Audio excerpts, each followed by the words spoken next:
Colombia.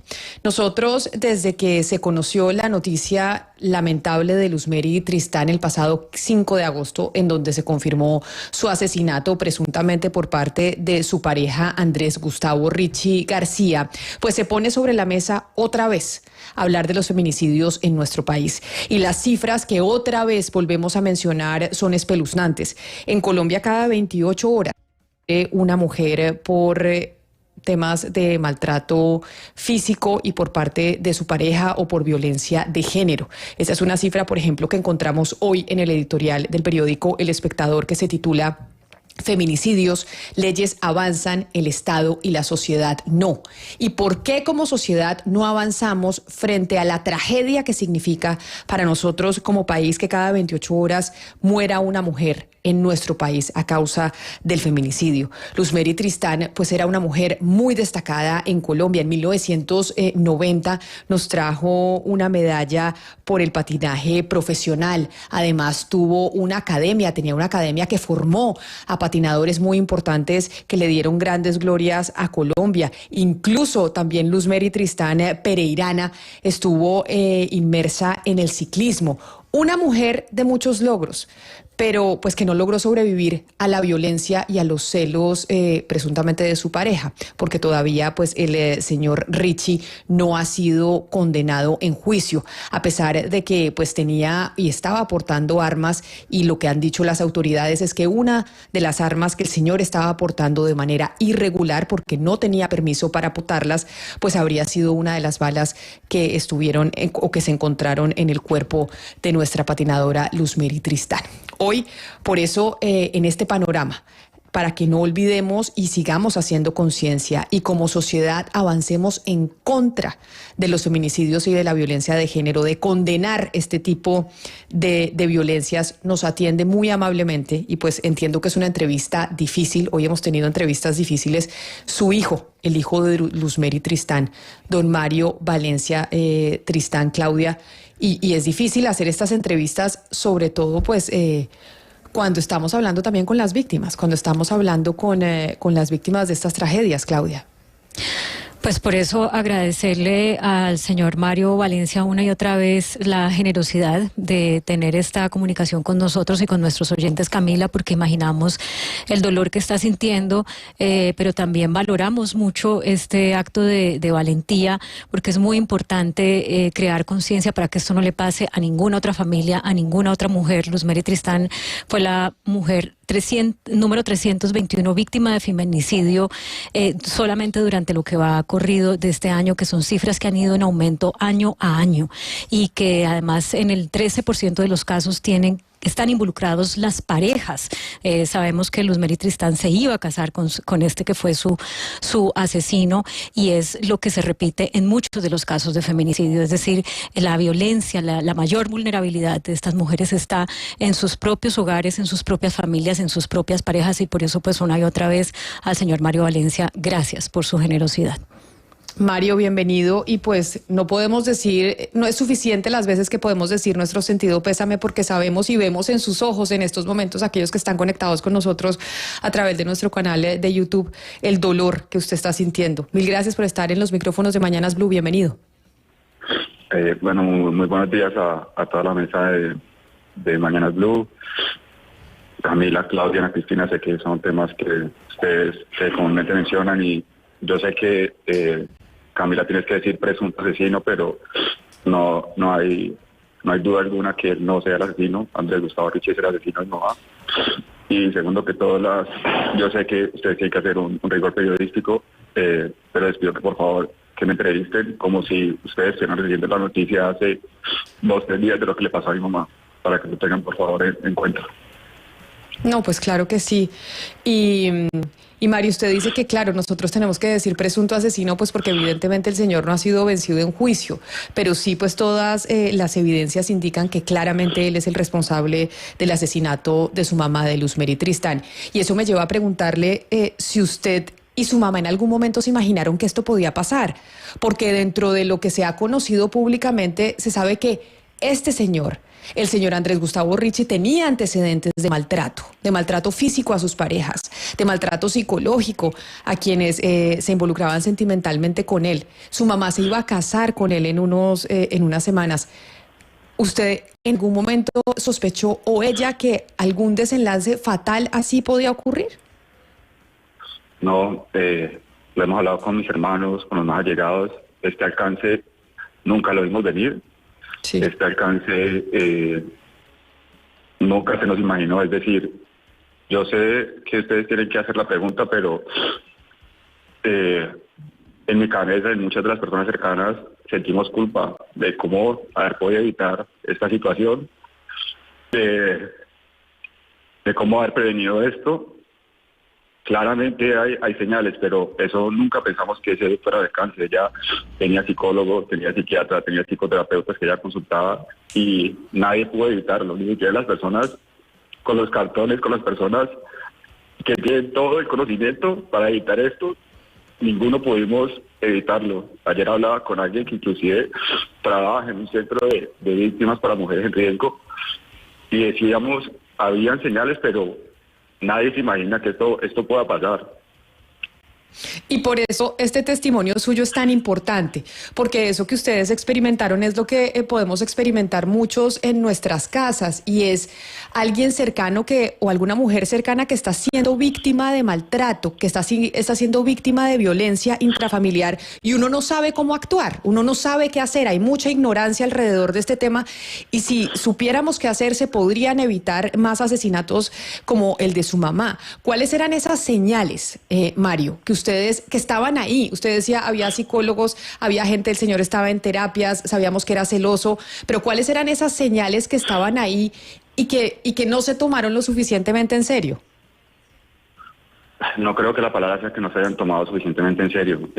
Lo conocíamos gran parte de la vida, de ambos lados de la familia.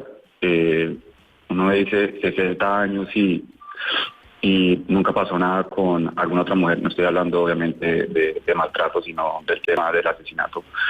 Y uno ve las señales, uno ve la celopatía enfermiza que tenía, uno ve lo controlador, y uno dice cómo ella se va a enamorar de un monstruo, porque él es un monstruo, pero él también obviamente tenía otra cara de la que ella se enamoró. Pues que no vale la pena acá recalcar pues la parte positiva, pero él era celoso, empedernido, controlador. Podía poco relacionarse ella con sus amigas, con amigos, hombres, básicamente ni mirarlos, pero nadie entiende, solo ella podía entender el amor que la mató. Claro. Mario, pero usted o alguno de sus hermanos, ustedes son 5 hermanos, hablaba con Luz Mary sobre lo que estaba pasando, ella les comentaba sobre su situación, sobre su relación.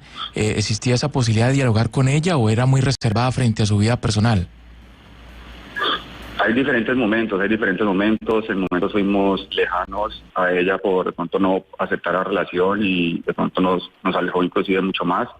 Entonces tomamos otra alternativa y era estar más presente con ella, apoyarla en sus decisiones y amarla por encima de todo. Pienso que el amor es lo que a veces nos ciega tanto a ella como a nosotros. Y ella siempre fue muy noble, siempre hablaba, dialogaba, pues buscaba ayuda psicológica y demás, pero esto no pudo parar que hubiera este feminicidio. Mario, pero usted dice, sabíamos de los celos de él, sabíamos que pues ella no podía hablar con mucha gente, muchas veces ni siquiera con sus amigas, pero lo que ustedes vieron era solo los celos, es decir, solo ese comportamiento fueron las alertas que ustedes recibieron, ¿o hubo algo más? No, pues siempre hubo el maltrato psicológico. Ella, a ver, es Camila, ponerte en los zapatos, no sé si, bueno, tus hijos están muy pequeños, pero te ven y vos no sé si le vas a decir, está pasando esto con mi esposo, mi pareja, no sabes hasta qué punto involucrarlos, no sabes hasta qué punto contarles y hacerles daño. Llevan una relación pues muy larga que nadie se esperaba eso y solo podíamos decirle en esas relaciones o en esas cosas que nos contaba, sí había maltrato, había veces llamada unas vulgaridades que no tenían sentido, y volvía igualmente él como de la nada a decir, no, yo te amo, perdóname. La misma relación que muchas veces tóxica se ve en el día a día para muchas familias. Mario, el periódico El Tiempo reveló ayer unos audios que están en poder de la justicia, unos audios de su mamá, en los que se evidencia que ella, como usted dice, era muy noble. Tal vez ella pensaba que lo podía cambiar, que le iba a escribir una nota para que él reaccionara, para que él recapacitara. Y en uno de esos audios ella habla de que él tenía como una obsesión con ella, pero ella dice, y bueno, y que yo también tengo con él, o seguramente tengo con él. Y le digo esto porque sobre esto es mi pregunta. ¿Cómo uno puede entender que una mujer, digamos, del tamaño de Luzmeri Tristán, con sus logros, lo que eso significaba para ella en materia de empoderamiento, de autoconfianza, de amor propio, pudiera como ser víctima de ese entrampamiento psicológico que la llevó a incluso creer que ella podía cambiar a su victimario? O sea, ¿dónde quedó el empoderamiento de ella a raíz de todo, de su independencia económica, sus triunfos y demás? ¿Dónde quedó todo eso? No, es que precisamente fue su empoderamiento lo que la mató. Ayer hablábamos de que escribía ella con una sola palabra, y para mí era arrasadora, para otra persona era determinante. Si ella tenía un objetivo, ella lo cumplía.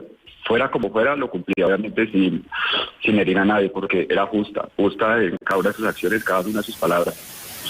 Y ella quería cambiarlo. Ayer revisábamos notas que tenía aquí en su oficina, y decía, es un subida y baja, perseverancia, yo lo puedo.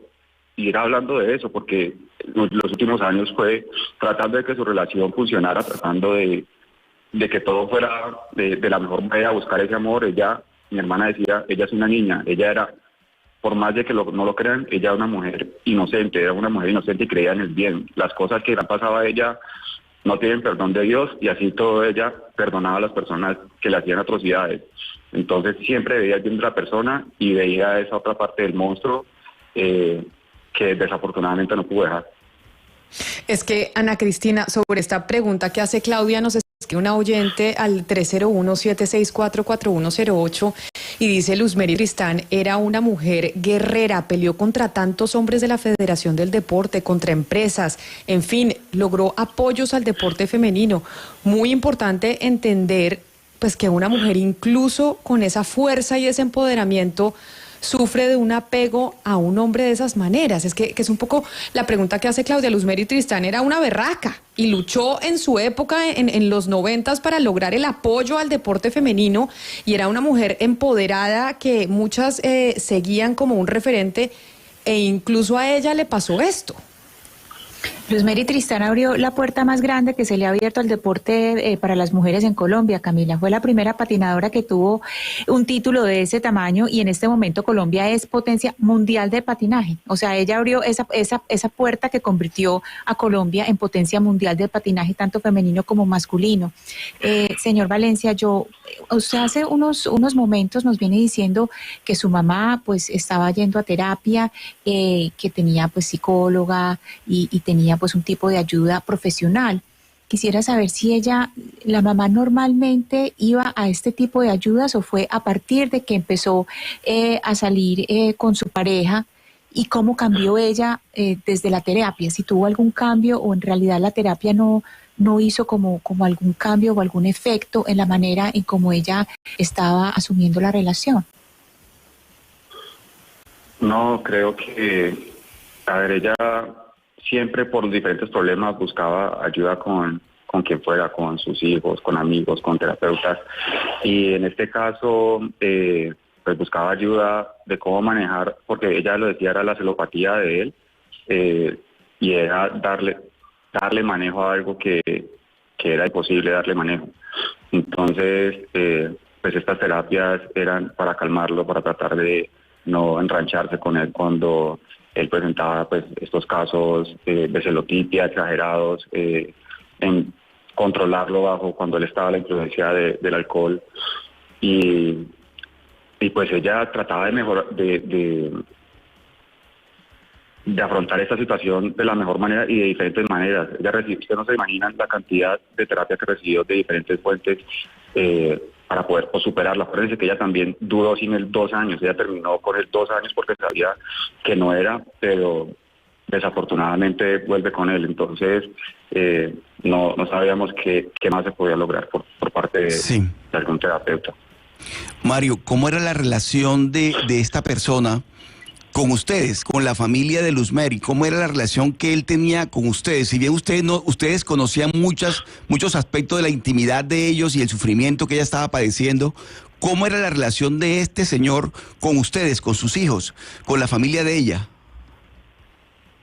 Nada, pienso que por eso también la enamoró, porque él de una u otra manera estaba pendiente de nosotros, y para mi mamá, para nosotros, mi mamá era todo, y él lo entendía de esa manera, y con nosotros no muy seguido nos escribía, o cuando estábamos aquí en Cali, de pronto salíamos a comer, no tan frecuente, pero igual sí pasaba. Pues obviamente también estuvimos en la casa de él, entonces pues había una relación cordial.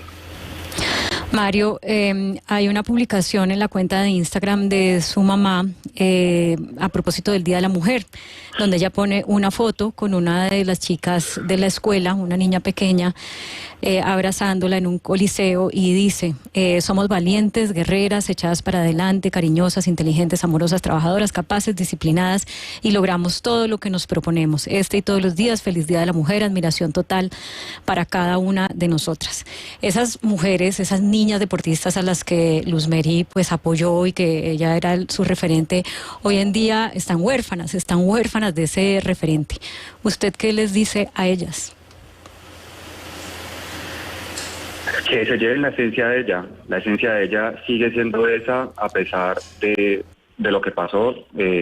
No la puedo culpar, no la puedo juzgar a ella, y solo puedo decirle que se lleven esa berraquera, esa determinación, esa entereza, esa justicia y esa integralidad con la que siempre actuaba. Y las historias, más allá del patinaje que ustedes mencionan, aquí se le acercan a uno personas que uno ni conocía. Uno de los papás le decía: sacaste a mi hija de poder vender chicles en la calle y limpiar vidrios, como yo toda la vida vendí flores, para que ella fuera campeona mundial hoy. Esas son las historias que quiero que sea recordada, que esa esencia no se pierda y no se manche este episodio por todo lo que fue, que es muy triste, pero no quiero que sea recordada por este episodio. Claro. Mario, apareció María del Pilar Jaramillo en sus redes sociales asegurando hace algunas horas pues que ella había estado casada con Gustavo Ricci y que también había sido maltratada por este hombre, que incluso una vez intentó asesinarla. ¿Ustedes conocían algo de esos antecedentes de relaciones pasadas de Ricci? Pues mira, Hugo, Mario, es fácil uno decir esto pasó, yo personalmente lo puedo decir, que de María del Pilar sabía de esos par de episodios, a pesar de que él lo negara, pero es que esto no soluciona nada. No, lo que les vengo repitiendo, es mi mamá, yo todos los días siento la culpa, no lo pude evitar, no lo pudimos evitar, todas las personas que la conocíamos, todas las personas que tienen conocimiento, no pudimos esta vez. Para mí esa pregunta es irrelevante en este momento, porque no me la va a traer de vuelta el que haya sabido no tendría yo que raptarla, llevármela a otro país para que ella dejara de lado a ese man. Entonces no viene el caso, porque no la pudimos salvar. Ese es el tema, que no la pudimos salvar. Sí, Mario, muy duro y muy duro como hijo enfrentar esta situación. Pero usted, empezando esta entrevista, nos decía que sabía que yo tenía que decir presunto asesino, porque pues obviamente no había habido un juicio, pero que usted sabía que que no cabe ninguna duda que efectivamente Andrés Gustavo Ricci la asesinó, y la asesinó de un disparo por su celotipia. ¿Usted por qué cree que él dijo que no? O sea, cínicamente igual se declaró inocente. ¿Por qué? Ustedes que lo conocían hace tanto tiempo, porque una de las cosas tan difíciles de toda esta situación es que al señor lo conocíamos hace rato, porque tenía una relación con mi mamá de muchos años, y sí sabíamos que era un celoso enfermizo, pero nunca nos imaginamos que esto podía terminar en semejante tragedia. ¿Por qué usted, que lo conoce, ¿Cree que él así de esa forma tan cínica dijo que pues que no él no había sido y que se declaraba inocente? Porque es un bandido y así son los bandidos. Él sabía, él sabe, él fue la única persona que estuvo ahí y él creo que está diciendo que es inocente de feminicidio para que no se le aplique la mayor parte de la ley y lo que es llevar a que sea un homicidio. Pero él sabe, no había nadie más en la casa, de la información que hemos recibido es asqueroso lo que pasó, es el único que estaba ahí en la casa, lo encontraron en flagrancia con la pistola, después de eso hace unas atrocidades, entonces es él y nosotros sabemos de primera mano por parte de las personas cercanas a él que es él, y él ya lo dijo y él lo ha mencionado, que fue él. Mario, le voy a hacer una pregunta, por supuesto con todo el respeto, pero con la única intención de que quede un mensaje que me parece muy importante oírlo de su boca. Su mamá estuvo, pues primero con quien fue su padre, a quien llamaban el caballista, Mario Valencia Trujillo, que fue extraditado por narcotráfico. Luego no sabemos qué otro tipo de relaciones tuvo, pero luego se involucró con este señor que termina matándola. Y pues uno puede ver ahí como unos perfiles de estas parejas que tienen que ver con negocios ilícitos o con el trago, la violencia, en fin. Y son personas que, o sea, así son muchos hombres, así son muchas personas y no le ven problema a eso y se crían así y crecen así y viven así sin autocuestionarse. Usted que sabe de la experiencia de lo que fue su padre, tiene ahorita esta otra experiencia, ¿qué les dice a los hombres? ¿Qué se dice a usted mismo como hombre? No, Claudia, primero no hay comparación entre mi papá y Andrés Richie. Mi papá nunca tomaba. Podemos, a ver, la vida de él se puede separar entre lo que fueron sus negocios y lo que él fue como esposo y papá. Esa comparación de ellos no viene a cabida esta comparación de ellos porque son personas totalmente diferentes. Lo que sí puedo decirte de esa última parte que mencionas es siempre buscó ayuda. Ella hoy en día, decías, ella solvencia económica tenía, no era dependiente, pero la parte del amor ella no lo mencionaba y ella siempre decía que eso era su flagelo y su talón de Aquiles. Siempre el amor fue algo que no entendemos por qué. Ella lo habló con terapia, lo hablaba con nosotros, era ávida ese amor de pareja y especialmente después de tanto tiempo donde nos cría a nosotros 5 hijos llena de sudor y entrega, de pronto se siente un poco más sola y siempre nos decía que no quería a su vejez estar sola. Entonces, no lo entendemos, pero simplemente era su corazón. Señor Valencia, ¿ustedes sabían que ese señor Richie García tenía armas? ¿Alguna vez le vieron armas? ¿Alguna vez lo vieron usarla o le preguntaron sobre las armas? Sí, en caso de que supieran que él mantenía armas, porque además no era un arma, tenía varias. Yo vi una arma una vez, pero nunca pregunté sobre ella, nunca, ni siquiera que ustedes mencionan, Claudia, tengo de mi papá, nunca han habido armas en nuestras vidas. Esta fue una de las primeras veces la primera vez que me encuentro con este escenario, pero es algo que no tenía yo, pues, lugar a preguntar, bueno, ¿y esto qué? Y porque pensé que todo estaba bajo el tema de la ley, me imaginé que era por un tema de seguridad, por ser empresario. Mario, quería que nos hablara del legado deportivo de su mamá, que no hablara como hijo, sino capaz como admirador de la competidora, de la campeona mundial, porque a lo mejor las generaciones jóvenes no lo tienen tan claro, que como decía Ana Cristina ahorita, pues si Colombia ahorita es potencia mundial de patinaje, pues es porque muchas competidoras y competidores se paran sobre los hombros de su madre. No sé si nos puede decir cuáles son las carreras que usted más recuerda, que nos puede describir cómo era como deportista. Me encantaría que nos haga ese relato. Sebastián, todo el mundo los que la reconocen en el 90 por ser campeona mundial de patinaje, no se acuerdan de los 15 años anteriores de ella, en donde luchó incansablemente y ella corrió el Tour de Francia caída con una apertura en la cabeza. se quedaba segunda, quedaba tercera. Ese año ella ya quería ser mamá y decía que si era este año en Bello Horizonte, en Bello Antioquia, el mundial que quedaba, o no quedaba igual, él se retiraba. Entonces recuerdo mucho esos videos, pero el año pasado ella quería otra vez retarse, probarse, y la acompaño en todo ese proceso de correr un Ironman casi a los 60 años, y entrenaba con ella natación, montaba con ella bicicleta, trotaba con ella, hacía pesas con ella, y la seguí toda la carrera. Tenía una lesión que no podía ni siquiera caminar, y le decían que se retirara, y ella no se iba a retirar hasta cruzar esa meta. Se desplomó, pensé que me iba a morir ahí después de esa meta, y esa era mi mamá, y lo que recuerdo y que siempre vivirá de ella en mí. No, pues es que claramente su mamá era una berraca, como lo hemos dicho acá, Mario. Y eso que usted nos cuenta de que se estaba preparando a los 60 años para un Ironman, imagínese la fortaleza de su mamá, no solo física, sino mental, porque esas competiciones requieren también de una fortaleza mental enorme. Y por eso este testimonio suyo aquí con nosotros pues es tan valioso, porque nos ayuda a hacer pedagogía, nos ayuda incluso a conocer nosotros y a aprender de que hay que reaccionar en estos casos, que hay que reaccionar a las señales y buscar también señales de alerta cuando uno tiene un familiar, Hugo Mario, cercano, que está pues en esta situación. Hugo Mario. La importancia de Luz Mary.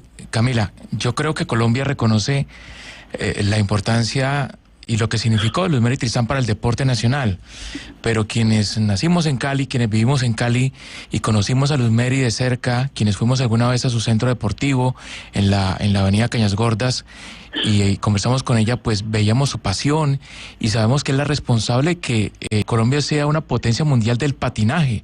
Lamentablemente este deporte pues no ha sido aún incluido en las Olimpiadas, en los Juegos Olímpicos, pero realmente Colombia, si fuera un deporte olímpico, sería la ganadora de la mayoría de las medallas de oro, por supuesto, con sus patinadores, muchos formados en la escuela de Luz Mary Tristán. Y creo, Mario, que su mamá quería que la recordaran así, como la gran formadora de niños, de jóvenes, de nuevos patinadores, y eso justamente fue lo que expresó en una de las entrevistas que quiero que usted escuche, una parte muy corta de lo que dijo su mamá, obviamente, pues antes, después de este desenlace.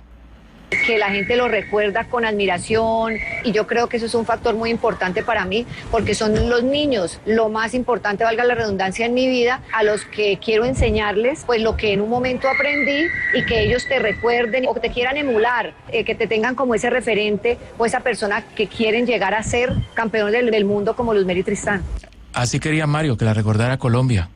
Así quería Luz Mary que la recordaran los colombianos y sobre todo los niños a los que ellas les enseñaba todo su conocimiento y quería que fueran campeones como ella.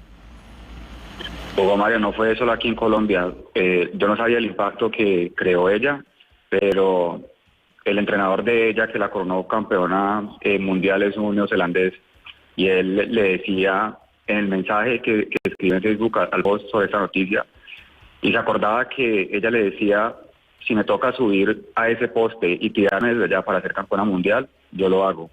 Si me toca subir esas 20 escaleras adicionales 20 veces, yo lo hago. Y esa era su determinación, y por eso la recuerdan en Nueva Zelanda, Alemania, en Asia, en toda Sudamérica, en Estados Unidos he recibido mensajes de ella, y ojalá se quede ese legado en todos los niños, en todos los jóvenes, inclusive en todos los adultos, que se queden con esa valentía, que se queden con esa entereza, esa disciplina que ella manejaba. Y espero que eso sea para siempre, y desde nosotros los 5 hijos que podamos hacer algo, trataremos de mantener su nombre siempre en alto y que signifique lo que es un hombre luz. Pues Mario Valencia Tristán, muchas gracias por aceptar esta llamada, por aceptar esta entrevista, que como le digo, pues obviamente ha sido dolorosa, y es doloroso también para nosotros pues verlo a usted y escucharlo, pero es muy importante para que logremos trabajar entre todos para que esto no siga ocurriendo, para que no haya más muertes de mujeres a causa de violencia intrafamiliar, para que no sigamos sumando a esta lista de mujeres que son asesinadas por sus esposos o por sus parejas sentimentales. Mil gracias por estar con nosotros aquí el día de hoy. No, Camila, lo que yo pueda hacer por esta causa, lo entrego mi vida entera. Traigo mi vida entera porque a ninguna familia le vuelva a pasar lo que nosotros estamos viviendo en este momento. Y a pesar que la quiero que la recuerden por el deporte, haría todo porque ni a una persona más le suceda esto. Y a todas las personas que nos escuchan, solo les digo que desde atrás, desde un radio, desde un televisor, es muy fácil uno decir, yo puedo contra esto, que... ¿por qué no hizo esto? Juzgar desde afuera cuando uno no siente. Y ese tema de la empatía es muy difícil. Solo le pido respeto a la familia, que esto no se politice, porque sí se ha politizado, y que acompañen este dolor y que nadie, jamás a ninguna mujer pueda pasar esto. Sé que es imposible, pero con una sola mujer y una sola familia, que esto no le suceda, nosotros podemos tener un poco más de tranquilidad. Ay, Dios mío, Mario, gracias, infinitamente gracias por abrirnos su corazón, por a pesar de este dolor que lleva, tener la valentía de dar este mensaje generosamente para que este flagelo pare. Camila, para mí la conclusión más clara de todo lo que Mario nos ha dicho es, y que lo deberíamos repetir todos los días, y es que uno de una persona violenta solo se debe alejar. Uno no puede... pensar que uno puede cambiar esos comportamientos. Hay unas características psicológicas que requieren tratamiento, y que si uno está involucrada emocionalmente con esa persona, pues uno no es la persona llamada a curarla, entre comillas.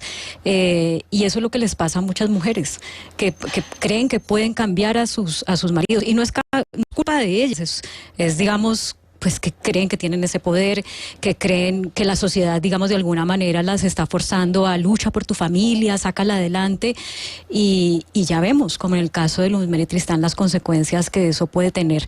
Para mí esa es pues la conclusión más clara. Esa no es responsabilidad de uno, salvar a su pareja, curarlo de la violencia.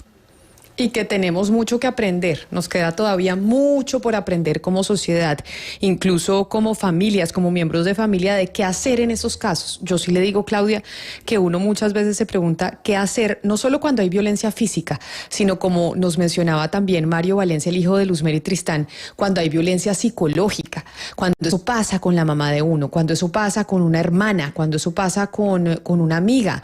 ¿Qué hace uno? Porque uno también es testigo, y muchas veces tenemos la tendencia a decir no hago nada porque no es mi problema, porque no me puedo meter, porque ellos tienen que solucionar. Y sí creo que tenemos que aprender muchísimo sobre nosotros que estamos ahí al lado de estas personas, cómo las podemos ayudar. Como sociedad podemos ayudar a mujeres que están en medio de una relación tóxica, como fue el caso de Luzmeri Tristán. No, y además que detectar las señales, Camila, porque mucha gente dice, bueno, pues es que es celoso, o es que a veces te calla en las conversaciones, o es que te mira feo, o es que te dijo tan lindo, es que quiero estar contigo esta noche, no te vayas con tus amigas.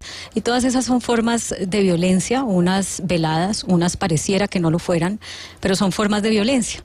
Y a veces, pues, no solamente no la reconocemos, sino que cuando la reconocemos, si se lo decimos a la persona que vemos que la está sufriendo, corremos el riesgo de que esa persona nos diga o nos aleje de su vida porque bueno, no me estás dejando vivir mi relación a plenitud y qué sé yo, pero esas realmente son formas de violencia y son el antecedente que puede terminar con un desenlace fatal, y es importante entender que son formas de violencia, no son maneras de querer, no son sutilidades, no, son formas de violencia.